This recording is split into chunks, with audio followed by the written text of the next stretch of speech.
Buenas tardes, ¿cómo están? Bueno, en la clase de hoy ya vamos a terminar el desarrollo de la unidad uno o el tema uno, perdón, relativo a la interpretación, ¿verdad? Las siguientes unidades también están contenidas el tema de la interpretación y la argumentación, pero con lo de hoy terminamos el tema uno. Bueno, nuestro programa nos pide visión tradicional sobre la interpretación jurídica. Breve introducción de las tesis de la Escuela de la Exegesis y la Escuela Histórica Alemana de Savigny. Bueno, volvemos a repetir porque ya hablamos un poco de la Escuela de la Exegesis, que nació de un movimiento en Francia, ¿verdad? Es francés esta escuela, que que tiene un culto y una fe ciega al texto de la ley. Para ellos, lo que importa es lo que está escrito en la ley, independientemente de cualquier otra posibilidad de interpretación. O sea, no admiten ninguna interpretación, sino dicen que lo que está en la ley ya está y lo que no está en la ley no está. Más o menos así es la conclusión de la escuela de la exegesis, que pregona la voluntad del legislador, ¿verdad? Dentro de esta corriente, los códigos no dejan nada al arbitrio del juez, de un intérprete. No hay nada que interpretar.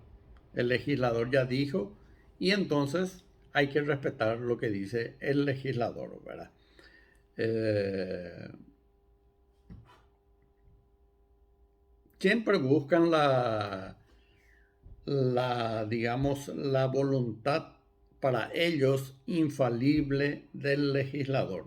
Ellos creen en que el legislador es infalible, ¿verdad? Que no tiene errores y la norma debe ser aplicada tal y cual fue redactada, independientemente a que existan reglas de interpretación distintas al simple texto de la norma, que es lo que hacen los legisladores, ¿verdad? Pero después vamos a ver, ¿verdad? Que bien sabemos que los legisladores, desde el momento que son seres humanos, están exentos de errores.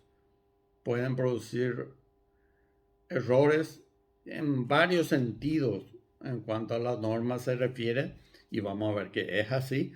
No solamente los legisladores, sino también los constituyentes, ¿verdad? Lo que elaboraron la Constitución, también cayeron en algunos errores que vamos a analizar en nuestra materia y ver cuál solución darle a esos errores u omisiones que tienen, ¿verdad?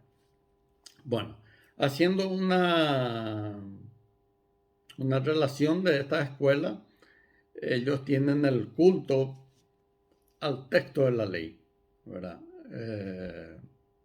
Como ley viva y aplicable. Otra cuestión es el predominio de la intención del legislador en la interpretación de la ley. Lo que importa es la voluntad de el legislador. No importa otra cuestión, ¿verdad? Entonces, esta escuela de interpretación exegética, dice que los jueces, al momento de resolver o decidir un determinado asunto, debía ceñirse absolutamente a los postulados de la ley, dejando por fuera cualquier tipo de arbitrariedad. ¿Qué es arbitrariedad? Que se resuelva, es una doctrina que establece que lo que se resuelve fuera de lo que establece la ley es una resolución arbitraria. Entonces, según la escuela exegética, los jueces deben necesariamente ceñirse sobre la letra de la ley, lo que dice la ley, evitando de esa forma cualquier arbitrariedad, ¿verdad? Bueno, con relación a la escuela histórica,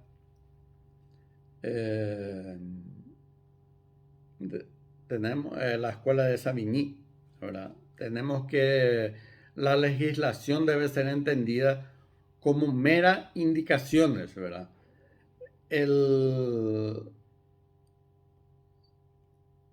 A juicio de Savigny, ¿verdad? El derecho no es más que un producto abstracto de la razón humana.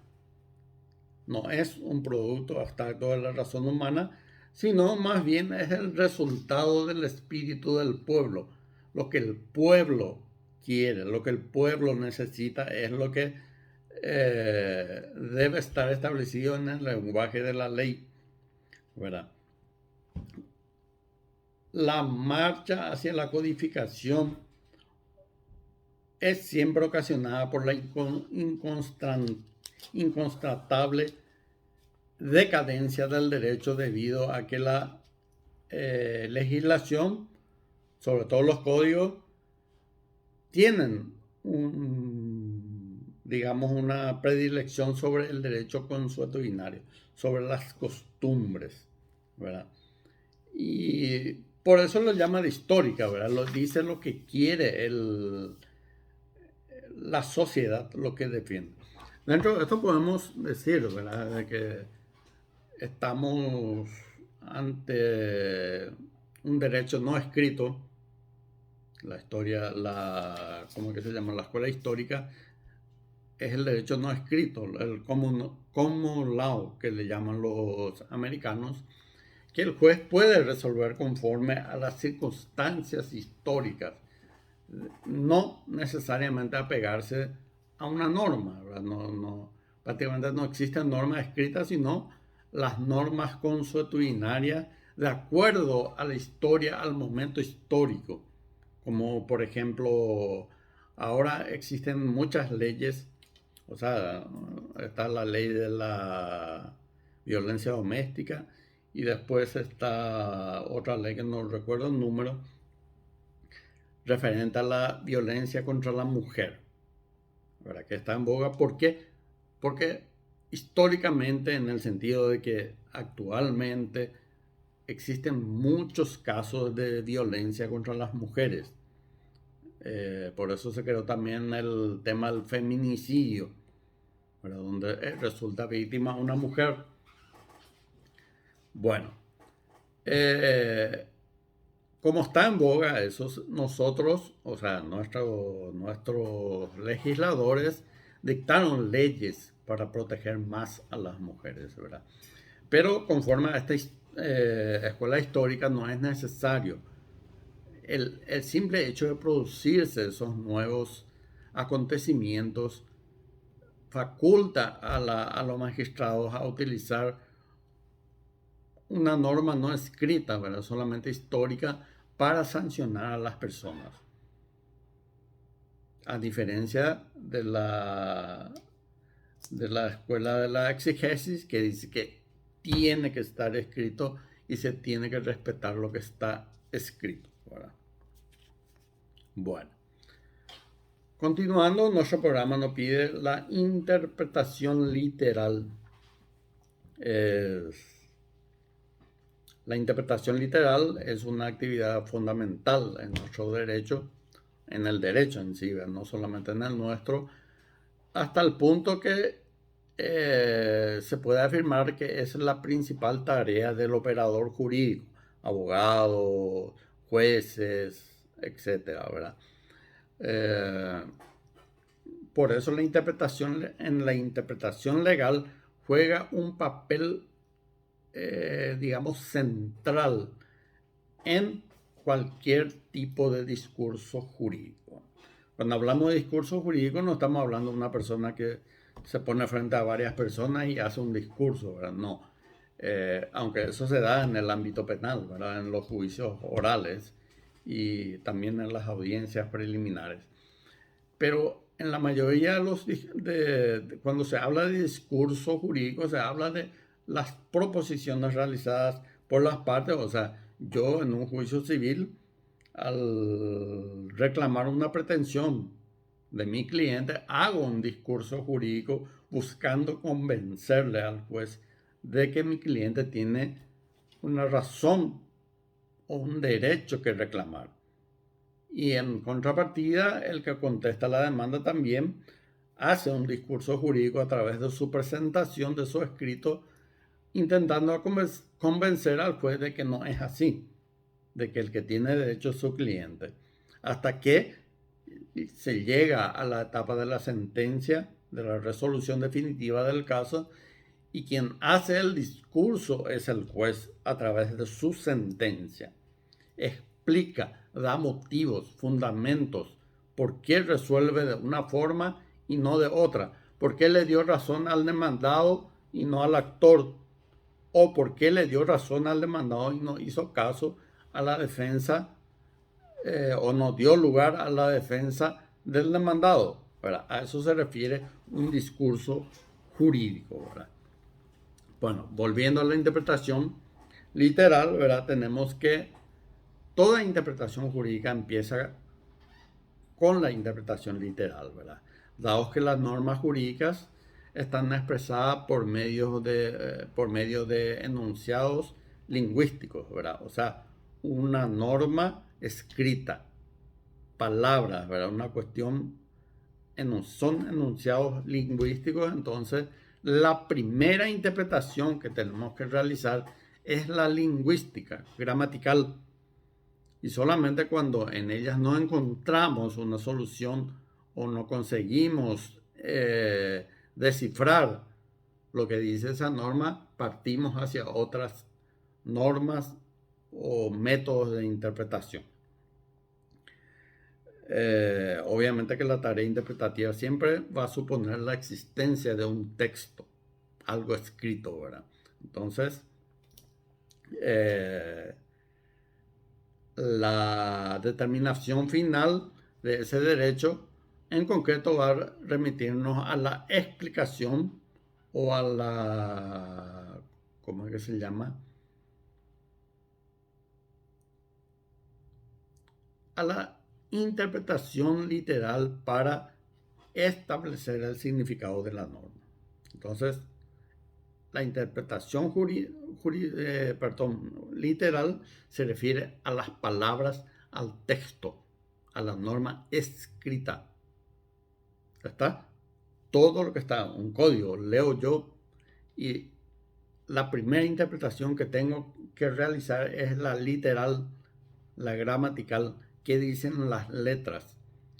Y solamente en caso de que realizando esa tarea interpretativa igual no comprendo esa norma, ese texto, debo partir hacia otros tipos de interpretaciones o métodos de interpretación.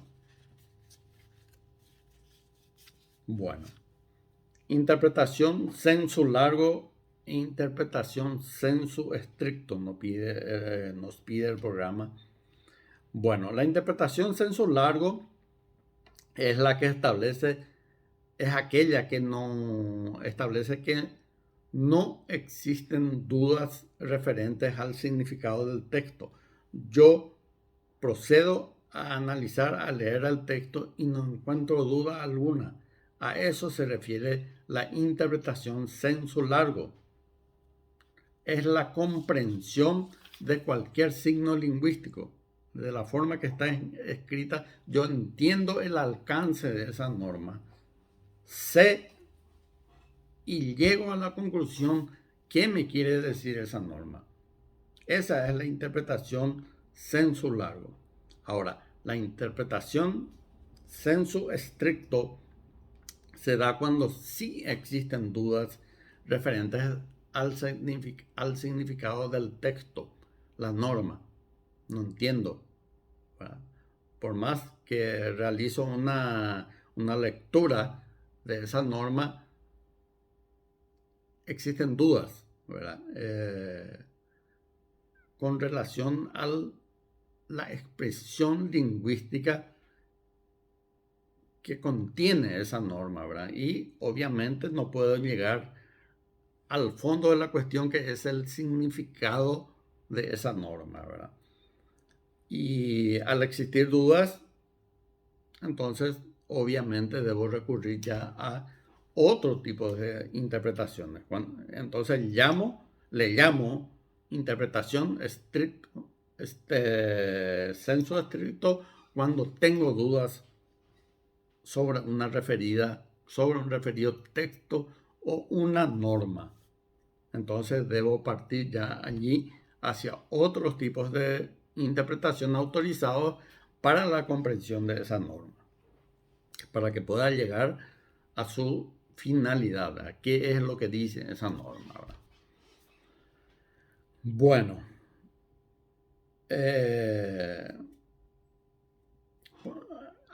estas dos normas lo que nos dice es una, que es una cuestión que determina que existen o no existen dudas referente a la interpretación, referente a una norma, ¿verdad? Si se entiende o no se entiende una norma. El sensu largo es que ya se entienda, no se necesita de ninguna interpretación. Y el sensu estricto nos da duda. Entonces necesitamos partir hacia otro campo de interpretación para llegar a la conclusión de lo que dice esa norma. Bueno, continuando, nuestro programa nos pide significados incompatibles y argumentos de autoridad, ¿verdad? Cuando hablamos de argumentos de autoridad, estamos hablando de varios tipos, no solamente la autoridad de los jueces, que es el más importante, ¿verdad? Que es el que al final se va a aplicar en caso de que exista una contienda judicial. El argumento que más nos interesa es el argumento judicial, ¿verdad? De los jueces, porque ellos sí deciden la cuestión por imperio de la Constitución Nacional, que le da esa labor. Pero también tenemos el argumento de autoridad, significa también una persona que tiene un amplio conocimiento sobre una determinada materia o tema jurídico, ¿verdad? Entonces, tengo la autoridad para hablar de un tema civil, por ejemplo. ¿Por qué? Porque yo estudié mucho ese tema, y cursé una maestría y hice una tesis referente a ese tema. Entonces, tengo la autoridad suficiente para opinar y decir, esta cuestión jurídica es así, su interpretación es de esta forma, ¿verdad? También podemos hablar de los jurisconsultos, ¿verdad?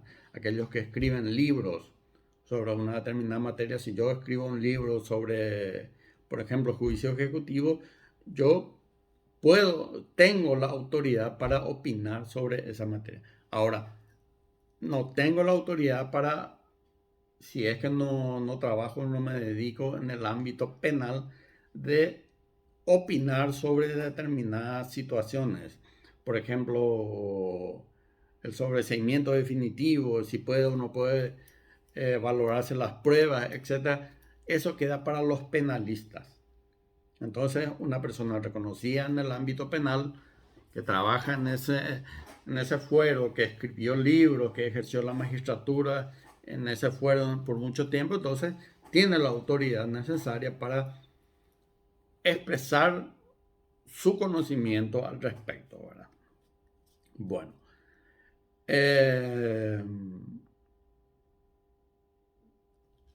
problema está, conforme a este tema, ¿verdad? Cuando se produce una controversia irreconciliable sobre el significado de una norma, ¿verdad?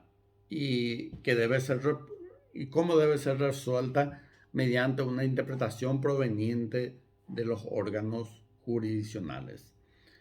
De un lado puede estar un abogado de reconocida trayectoria, del otro también, y ambos plantean sobre la cuestión en debate significados incompatibles. Uno dice que esta norma se refiere hacia un determinado lado y el otro abogado hacia otra cuestión, hacia otro lado. Entonces, hay una controversia irreconciliable entre los argumentos y fundamentos de las partes. Entonces, por eso, cuando existe esa situación, tenemos que partir al argumento de autoridad, que en este caso es el órgano jurisdiccional. ¿Quién o cuál es el órgano jurisdiccional? El Poder Judicial, a través de sus jueces, ya sea jueces de primera instancia, segunda instancia, jueces de la Corte Suprema de Justicia. Los ministros de la Corte son jueces, ¿verdad? Primero son jueces y por el cargo que ostentan, nomás se le denomina ministro o camarista, miembro del tribunal. No son solamente jueces, los jueces de primera instancia o jueces de paz, ¿verdad? Jueces viene del lado de juzgar, de resolver. Entonces, todos son jueces. No crean que algunos te dicen, no, ellos no son jueces, ellos son ministros. No, ellos no son jueces, ellos son miembros del tribunal de apelación. No, todos son jueces porque todos juzgan y resuelven un hecho controvertido entre particulares. Bueno, entonces los significados incompatibles se tienen que resolver dando preferencia en cuanto a la controversia en el ámbito judicial. Es el juez el que va a tener la última palabra a través del argumento de autoridad. En el ámbito de la doctrina, donde, por ejemplo, existen dos juristas de buena trayectoria que ambos escribieron libros, pero uno se inclina hacia una determinada situación, dándole un alcance diferente a lo que el otro establece inclusive en sus textos, en sus libros, uno le da.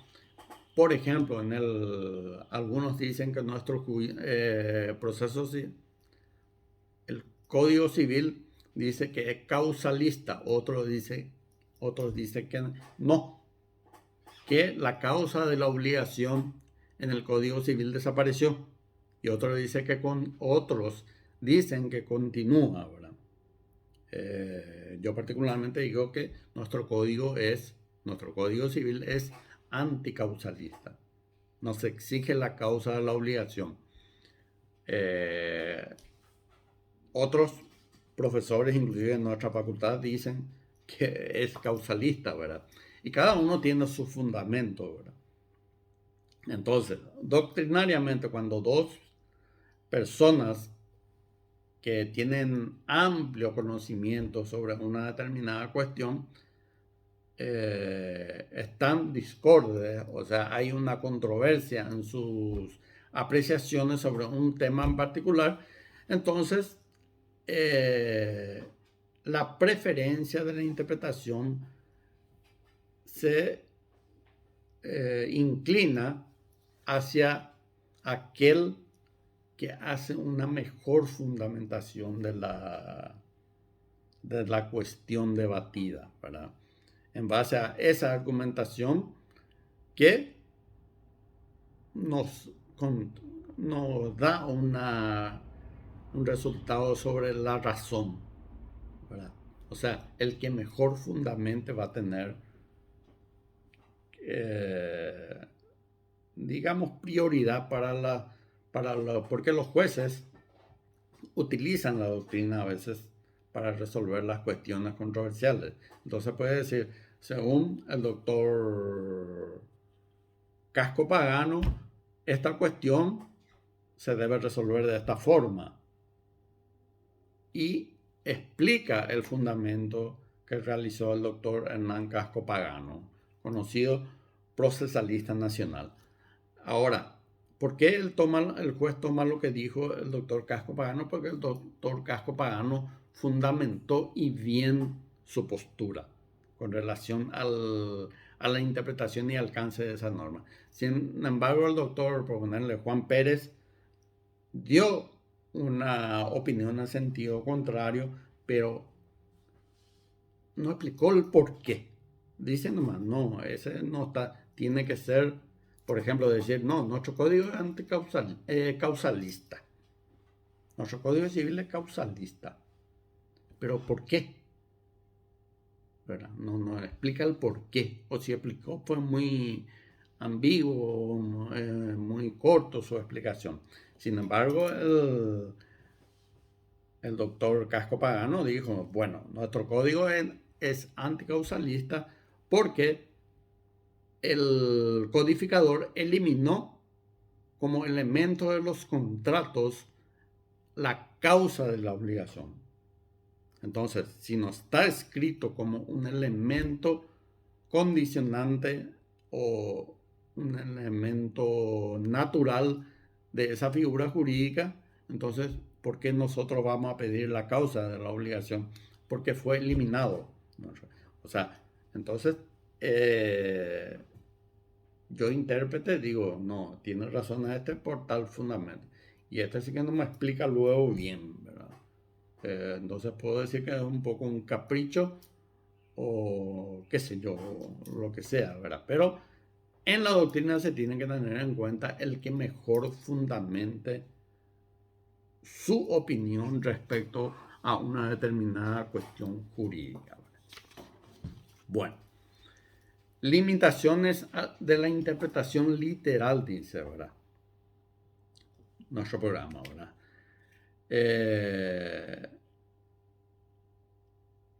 A veces las normas son claras, ¿verdad? Y no necesitamos más que la interpretación literal, ¿verdad?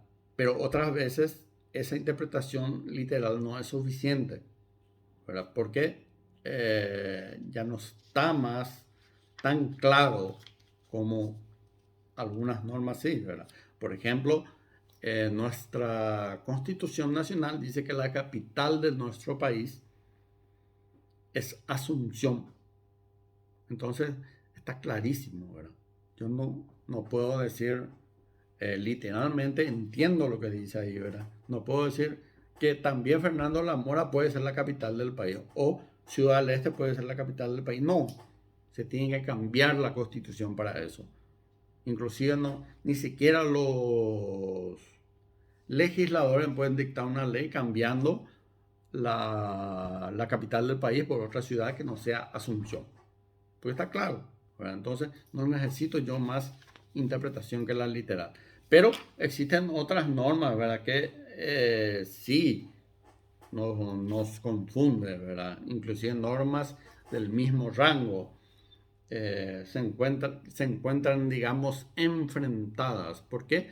Porque son contradictorias o una dice una cosa y otra cosa con relación a un mismo tema. ¿Entendieron?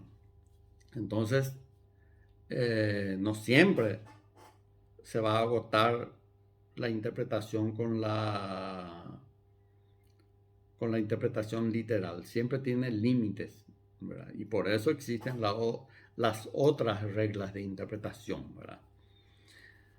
Bueno, por ejemplo, acá yo tengo un ejemplo, dice de la propia Constitución Nacional para que vean ustedes que la propia Constitución ya empieza con ciertos errores o, o planteamientos, ¿verdad? Que se hicieron literalmente contradictorios o que tienen doble significado o dobles mandatos. Y para eso están las reglas de interpretación, porque tenemos que solucionar y ver cuál de las dos vamos a utilizar, porque las dos no pueden seguir, ¿cómo es que se llama? No pueden seguir estando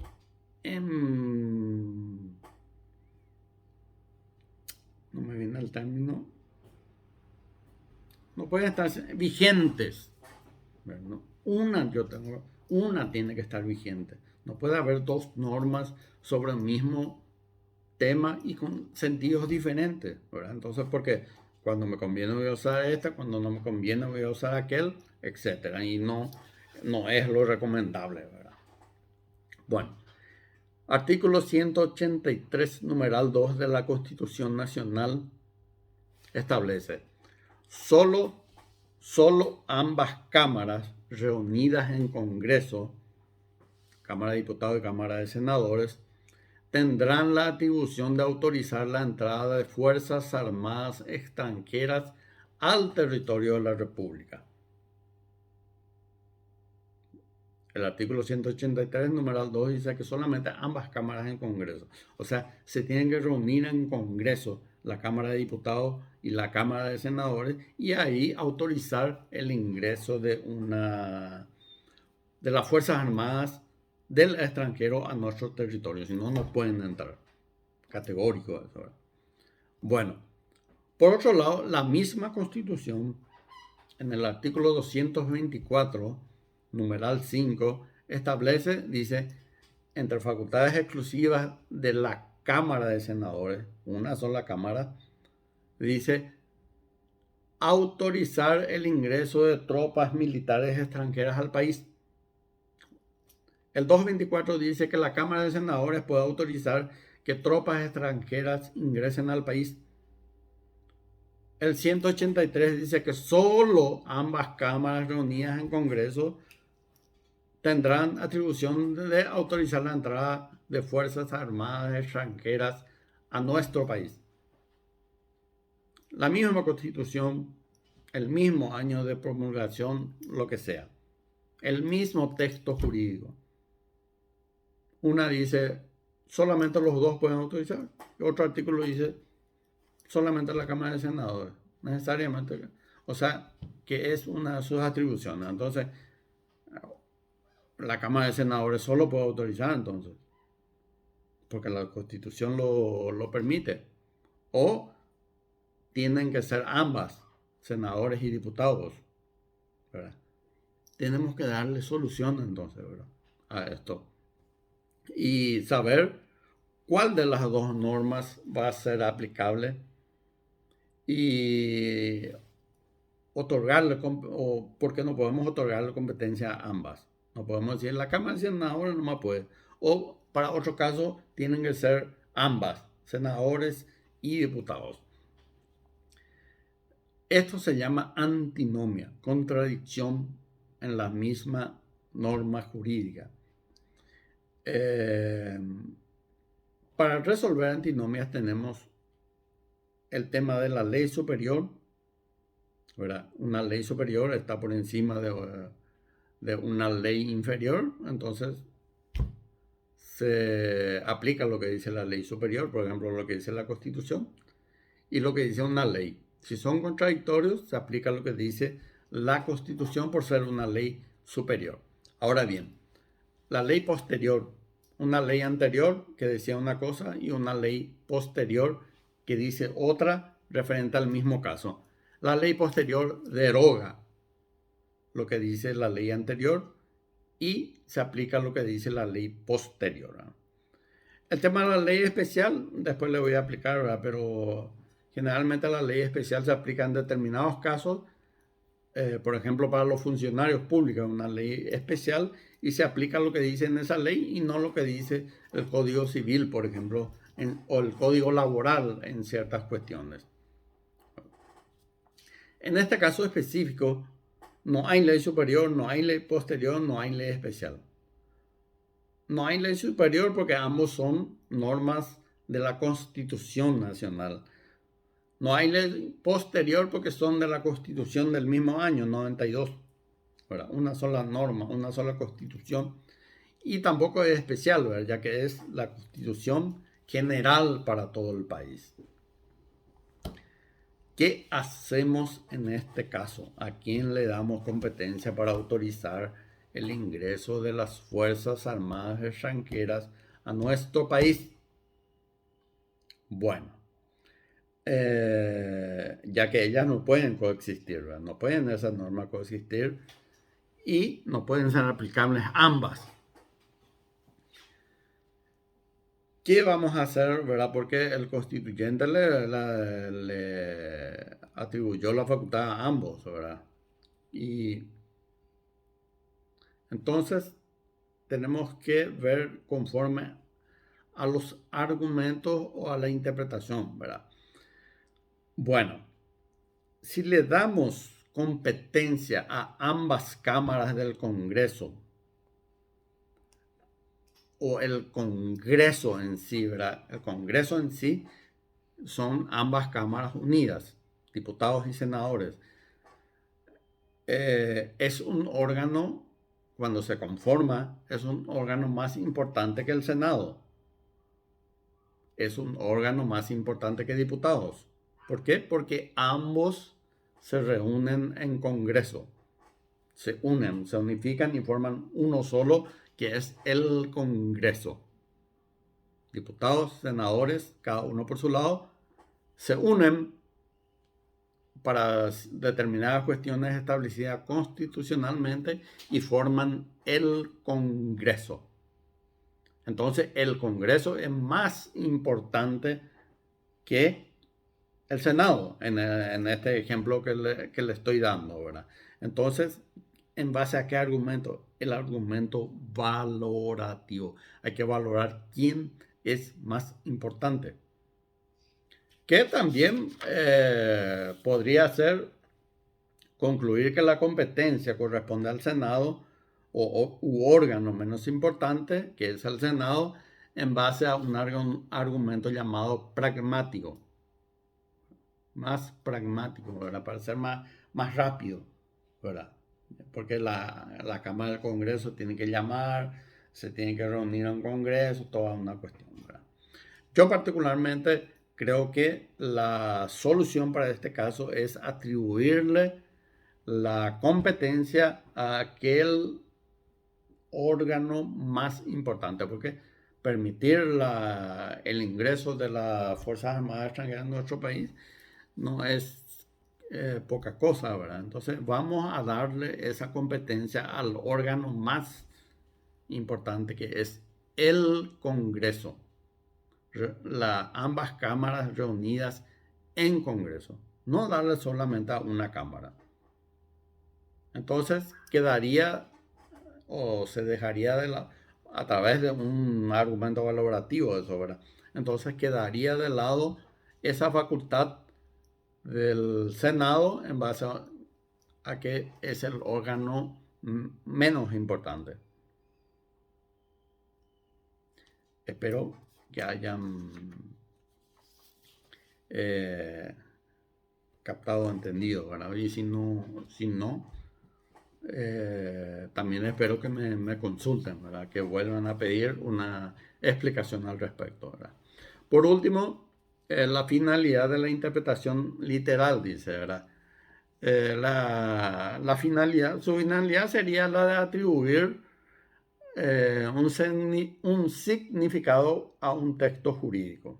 O sea, tratar de conocer el significado de ese texto jurídico para su aplicación, ¿verdad? Conocer racionalmente qué es lo que quiere decir ese enunciado normativo. Y bueno, con esto terminamos el tema 1 y vamos a esperar, ¿verdad?, para la próxima clase para el desarrollo de nuestro tema 2 de la unidad 1. Les pido nuevamente de que en caso de que exista alguna duda, me pregúntenme en el grupo, pregúntenme en mi privado, en mi teléfono. No queden con dudas, porque eso le puede perjudicar al momento de la prueba parcial. Y ya es difícil que uno un día antes o en el día de la prueba parcial le esté explicando yo qué significa tal cosa, qué significa aquello, no. Pregunten con tiempo, ¿verdad? Para que puedan meterse en la cabeza los conceptos, las funciones, los métodos, todo lo que correspondan a lo que dimos hasta hoy. ¿Estamos? Bueno, que tengan todos buenas noches. Nos vemos el próximo miércoles si Dios permite.